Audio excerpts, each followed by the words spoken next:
Hi all. இன்னைக்கு நம்ம பார்க்க போகிற பார்த்தீங்கன்னா ஆஷாட நவராத்திரியோட 5th டே பூஜை. இன்னைக்கு ரொம்ப ரொம்ப சந்தோஷமாக இருக்கேன்.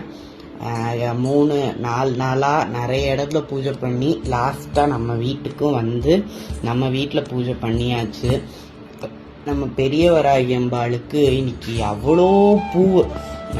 இது சில பேர் கம்மியாகவோ தெரியல, ஆனால் எனக்கு பொறுத்த வரைக்கும் நிறைய பூவு, கிட்டத்தட்ட 1/2 கிலோ மல்லிப்பூ வச்சு அவளுக்கு அர்ச்சனை பண்ணி, அரளிப்பூ, அதே மாதிரி அலங்காரத்துக்கு பார்த்தீங்கன்னா இன்னைக்கு இருக்கிற உதிரி பூக்கள் வச்சு தான் அலங்காரம் பண்ணேன். இன்னைக்கு நம்ம எந்த வராகியை பற்றி பார்க்க போறோம்னா ஸ்வப்ன வராகி. பேர்லேயே இருக்கு, ஸ்வப்னம்னா கனவுன்னு சொல்லுவோம். இந்த வராகி அம்பாளோட கையில கிளி ஒரு கையிலையும் இன்னொரு கையில கோதுமையும் இருக்கு. அந்த கோதுமையை பற்றி நான் வரும்போது சொல்றேன்.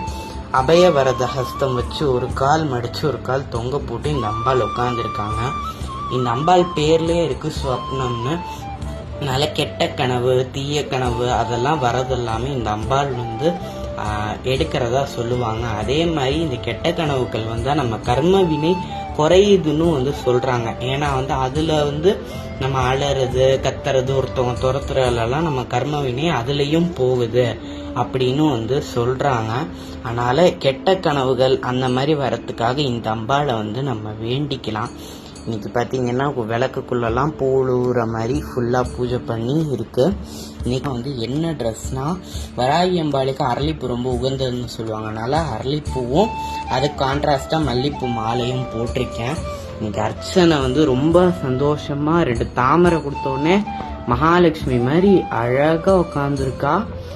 மகாலட்சுமி மாதிரி இல்லை, மகாலட்சுமியாவே உட்காந்துருக்கா. குத்து விளக்கு எல்லாம் ஏற்றி சூப்பராக இன்னைக்கு பூஜை முடிஞ்சிருச்சு. ஓகே, நம்ம நாளைக்கு ஆஷாட நவராத்திரியோட டே 6 பூஜையில் பார்க்கலாம். ஓகே, பாய்.